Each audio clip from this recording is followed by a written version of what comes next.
ऐसे 3 केसेस होते हैं जिसमें हम स्टेट वर्ब्स को कॉन्टिन्यूस टेंसेस में यूज़ कर सकते हैं। उनमें से ये वाला पहला यूसेज है प्रेजेंट कॉन्टिन्यूस का। We also use present continuous to talk about someone's repeated activity. किसी की हम रिपीटेड एक्टिविटी को बात करने के लिए यूज़ करते हैं। दैट वी फाइंड अनोइंग, जिसको हम अनोइंग पाते हैं कि वो एक्टिविटी अनोइंग है या इरिटेटिंग है। We normally use these words, तो हम इनके जब ये सेंटेंस बनाते हैं तो इस तरह के ये एडवर्ब्स भी यूज़ करते हैं हम, always, for ever, constantly, continuously. We can even use state verbs in this usage. Okay, तो डायनेमिक वर्ब तो यूज़ होते ही होते हैं, तो स्टेट वर्ब भी हम यूज़ कर सकते हैं। देखिए पहला सेंटेंस देखते हैं। You are always seeing something strange. आपको हमेशा कुछ ना कुछ अजीब दिखता रहता है, दिखाई देता रहता है। तो इसका एक अगर हम ट्रांसलेशन करेंगे तो एंड में रहता है, इस तरह से रहते हैं, इस तरह से इसकी अनुवाद आता है। Your brother is for ever refusing to do something, for ever refusing to do something और द अदर, कि आपका भाई जो है हमेशा कुछ ना कुछ ना करने से वो इनकार करता रहता है कि मैंने ये नहीं करना, वो नहीं करना, उस सब से वो इनकार करता रहता है। अच्छा, यहाँ मैं एक और आपको चीज़ बताता चलूँ। देखिए, ये हमने प्रेजेंट कॉन्टिन्यूस में सेंटेंस लिखा है, यू आर ऑलवेज। इसको हम पास्ट में भी कह सकते थे, you were always seeing something strange. इसी बात को पास्ट में भी कहा जा सकता था। और फ्यूचर के लिए भी you will always be seeing something strange. तो हम पास्ट कॉन्टिन्यूस और फ्यूचर कॉन्टिन्यूस में ये बातें कह सकते हैं। चलिए आगे करते हैं। ये देखिए, you are always forgetting my name. तो कोई बंदा किसी से अनोया कह रहे, आप हमेशा मेरा नाम भूलते रहते हो। You are always noticing something fishy. आप हमेशा कुछ ना कुछ फिशी नोटिस करते रहते हो। फिशी मतलब suspicious, something suspicious.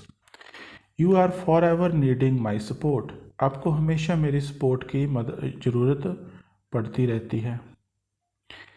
You are for ever understanding me wrong.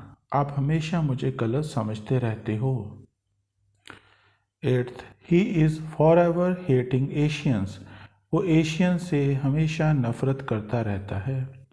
She is constantly wanting my attention. लगातार उसको मेरी अटेंशन की इच्छा होती रहती है, wanting. She is always wanting something spicy to eat. उसको हर समय हमेशा कुछ ना कुछ मसालेदार या चटपटा खाने की इच्छा होती रहती है। 11th, why are you always remembering about him. आप उसके बारे में हमेशा क्यों याद करते रहते हो। This jar is always containing something strange. इस जार में हमेशा कुछ ना कुछ अजीब पड़ा रहता है। It's never empty. ये कभी भी खाली नहीं होता। तो हमने फर्स्ट केस देख लिया जिसमें हम बहुत सारे जो स्टेट वर्ब्स हैं उनको कॉन्टिन्यूस टेंसेस में बोल सकते हैं। अब हम सेकंड केस देखेंगे जिसमें हम फिर से स्टेट वर्ब्स को कॉन्टिन्यूस टेंसेस में यूज़ कर सकते हैं। ये भी प्रेजेंट कॉन्टिन्यूस का एक यूसेज है। We can use present continuous with some state verbs when we want to emphasize that a situation is temporary for a period of time around the present। तो temporary situations जो होती हैं, जब हम temporary कोई situations होती हैं तो हम जैसे हम कोई डायनेमिक वर्ब्स को कॉन्टिन्यूस में बोल सकते हैं तो स्टेट वर्ब्स को भी बोल सकते हैं। तो देखिए कुछ हम देखते हैं। जैसे फर्स्ट है, we are certainly not recognising such a fantastic claim. कि हम निश्चित रूप से जो ये इस तरह का जो फैंटेस्टिक क्लेम है, क्लेम मतलब दावा होता है, उसको हम रिकॉग्नाइज नहीं कर रहे, उसको हम पहचान नहीं रहे हैं। Are you forgetting your manners. क्या आप अपने मैनर्स को भुला रहे हो। Are you supposing I am going to take you out. क्या आप ये सपोज कर रहे हो कि मैं आपको लेके जाऊंगा बाहर। आगे देखते हैं। How are you liking it, कोई बंदा किसी को पूछ रहा है कि ये चीज़ आपको किस प्रकार की लग रही है। How are you liking it. I am liking this food, मुझे जो उस समय वो खाना खा रहे हैं वो कह रहा है मुझे ये फूड अच्छा लग रहा है। I am loving this place, temporary situations हैं ये। 7th सेंटेंस है, they are not realising consequences of their decision, वो अपने जो डिसीज़न है, अपना फैसला है, उसके जो प्रभाव पड़ने वाले हैं उनको रियलाइज नहीं कर रहे, महसूस नहीं कर रहे। Are you believing in such absurd things, क्या आप इस तरह की जो एब्सर्ड है, सेंसलेस थिंग्स है, उस पर विश्वास कर रहे हो। So if I am understanding this right, तो जहाँ तक मैं इसको ठीक समझ रहा हूँ, we should go for the project, हमें इस प्रोजेक्ट को करना चाहिए। 10th सेंटेंस है, it's costing me an arm and a leg, देखिए कॉस्टिंग यूज़ कर लिया हमने कि इसका मुझ पे बहुत खर्चा पड़ रहा है, मुझे ये चीज़ बहुत महंगी पड़ रही है। It's costing me an arm and a leg, ये एक किस्म से मुहावरा है, idiom. I have been meaning to do it for ages, कि मेरा बहुत समय से ये करने का मकसद था, इंटेंट था, इच्छा थी। वांटिंग का मतलब यही है, I have been wanting to do it for ages, बहुत समय से मैं ये करना चाहता था।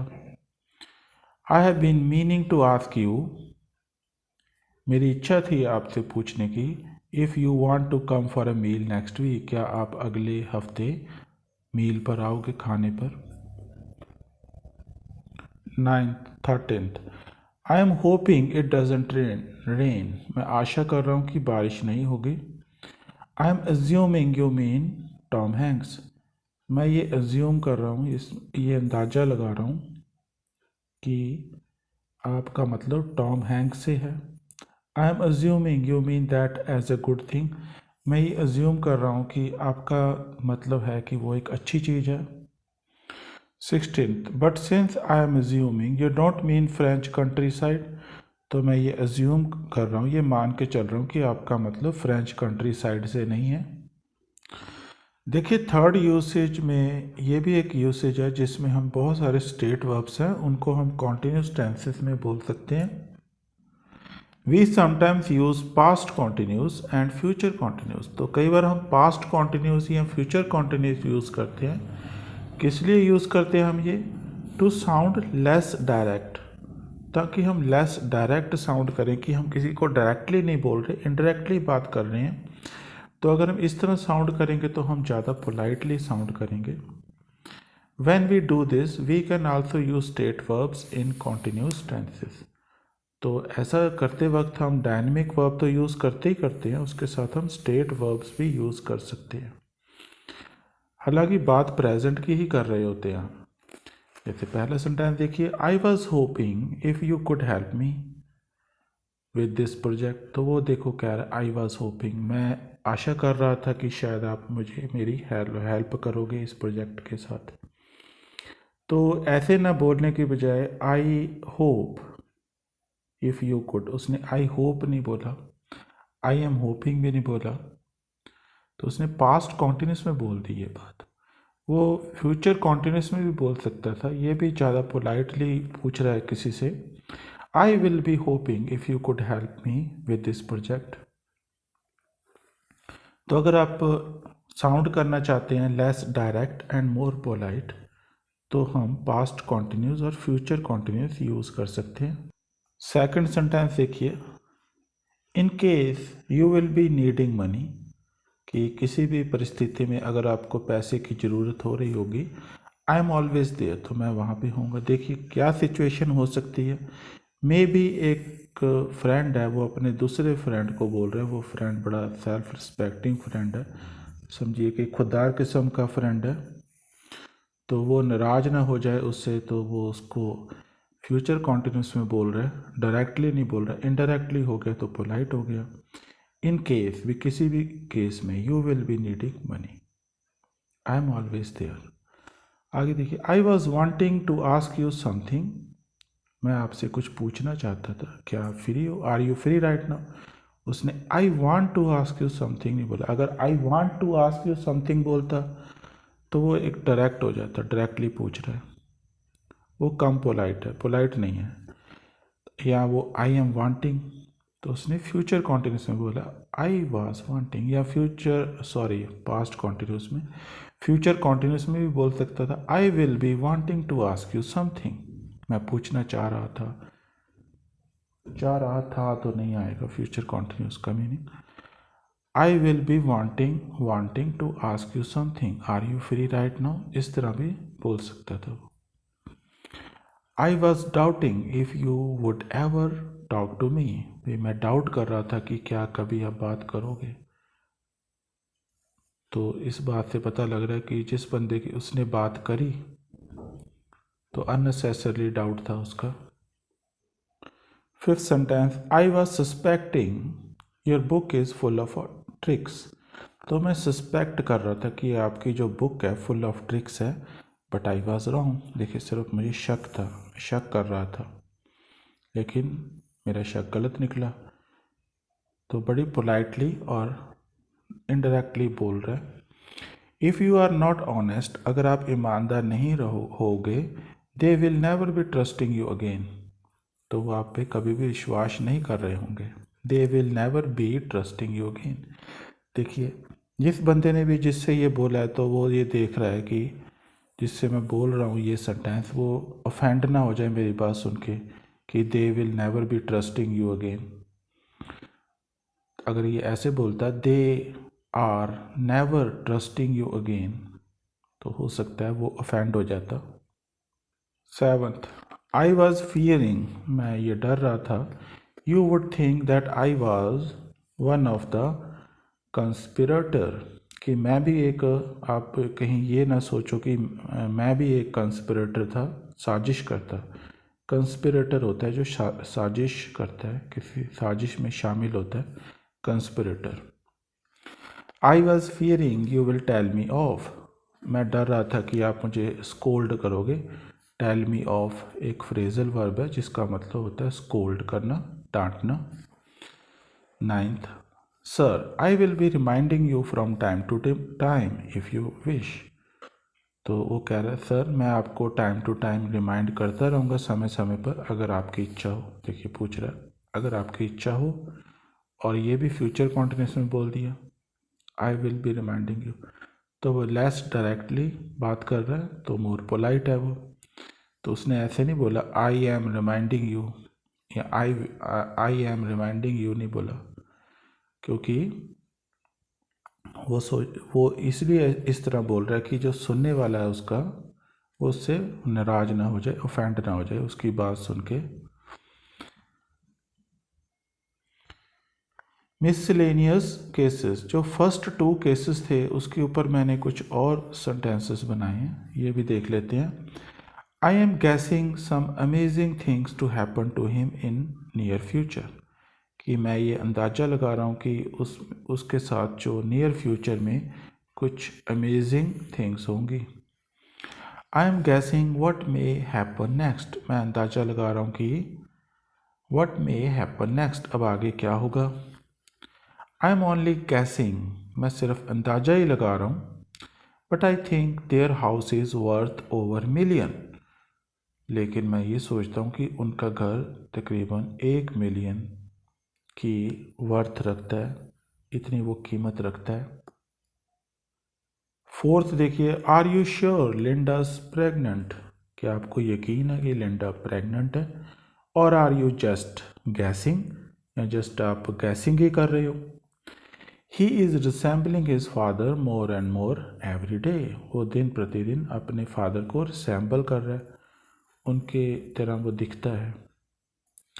This government is resembling fascist ideology in its policies, ये जो गवर्नमेंट है अपनी इनकी जो पॉलिसीज़ है उसमें जो फासिस्ट आइडियोलॉजी है, आइडियोलॉजी का मतलब विचारधारा होता है, फासिस्ट विचारधारा रिसेंबल हो रही है, वो दिखती है, उनकी झलक मिलती है।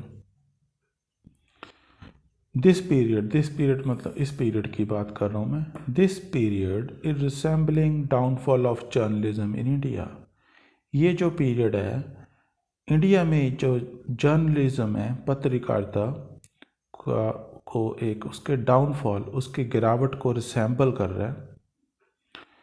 8th, you are always accepting unknown invitation, आप हमेशा कोई अननोन इन्विटेशंस को एक्सेप्ट करते रहते हो। आई am not accepting any excuses, is it clear, मैं कोई भी बहाने स्वीकार नहीं कर रहा हूँ, क्या ये स्पष्ट है। You will be regretting later to turn down such a promising offer, कि आप बाद में रिग्रेट कर रहे होंगे, अफसोस कर रहे होंगे कि आपने इतना ही प्रॉमिसिंग ऑफ़र है उसको आपने टर्न डाउन कर दिया, ठुकरा दिया।